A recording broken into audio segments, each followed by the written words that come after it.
Hello everyone, welcome to Sqorck Shorts. On this week's episode, I'm going to show you how to make some spiral centerpieces.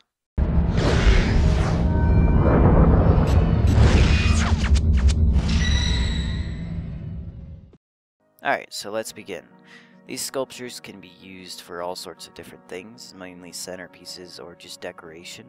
If you use leaf blocks, you can make them look like foliage or sculptures that you'd have in shrubs or whatever in like gardens. And if you make them out of like ice, it looks like an ice sculpture.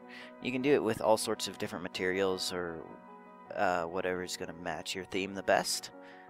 And they're pretty simple to make. So the first thing we're going to start out with is a small one.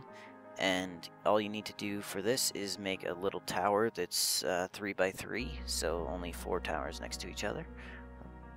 And then once you get that built, you're going to start by putting whatever your spiral block is going to be, one on each side at the base. And then you're going to start by putting it one block over and one block up. So you're just going to rotate around your core here with your block that you're making your spiral out of, and you just spiral up at a 45-degree angle and go all the way around until you get to the top. Then you go back down and do the same thing to the other side. Once you have done that, you can remove the core out of the center, and then you can see what your spiral is going to look like. You'll notice it looks a little bit weak right now just because the corners are barely touching and it doesn't look like it could support very much weight. So a way to fix this is to stack blocks on top of each of the blocks that are making the spiral right now. You can use full blocks, or if you want and it will fit your theme, you can use half slabs, and this will make it look nicer so it looks a little bit more connected without making it too bulky. Now we're going to make a medium-sized one, and this is a little bit larger, so we're just going to make a diamond shape and then make our tower go all the way up. And for bigger ones, I like to add a little bit more shape to it, though you don't have to. It just depends on what you're wanting. But I'll generally just knock out the bottom, and then I'll kind of taper it inward till it gets to a single point. And then I'll do the same thing at the top, except at a wider angle, so it kind of tapers down a lot slower.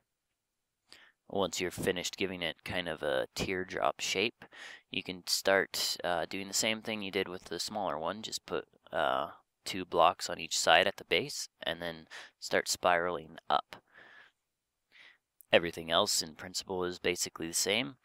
Once you've finished making your spiral, you can look at it, and what I like to do with all of my spirals is I like to build a nice base for them to sit on, just so that it looks like there's something there holding it up that could actually hold it up. So I make it a little bit wider and make sure it looks like it could support the weight there. Then sometimes I'll put rings around the bottom and different designs in the floor and patterns. Sometimes I'll put glowstone or something to light up the sculpture and just give it a little bit more detail. You can do the same thing with larger radius cylinders or even spheres if you want. And whenever you're doing it with things that are going to be a lot larger, you kind of want to increase the gap between your spirals so that it's not so roomy and there's not like just hardly anything there. So what I'll do for this is I'll just put 2 blocks on each side, and then as I make my way up, I'll just go up 1 block and then over 2 and then up 1 block and over 2, and this creates a 22-degree angle for the spiral as it goes up, as opposed to the 45-degree angle. And this just kind of compresses the spiral down a little bit and gives it more density for something that's going to have a larger radius. Another alternative to this would be to just do more spirals. You can do 4 on each side, or you could do 8, just depending on how big it is and what you're doing. Another thing to try would be to experiment with a couple different shapes. Here I've done it with a sphere, just kind of working from the center, trying different angles until I get a spiral that looks good and is going to kind of flow together with itself. And here you can see how I used 4 spirals instead of just the 2. Something I like to experiment with is using multiple layers of the spiral. So having like a smaller spiral and then a medium one on the outside of it. And that will give it just a little bit more detail and depth.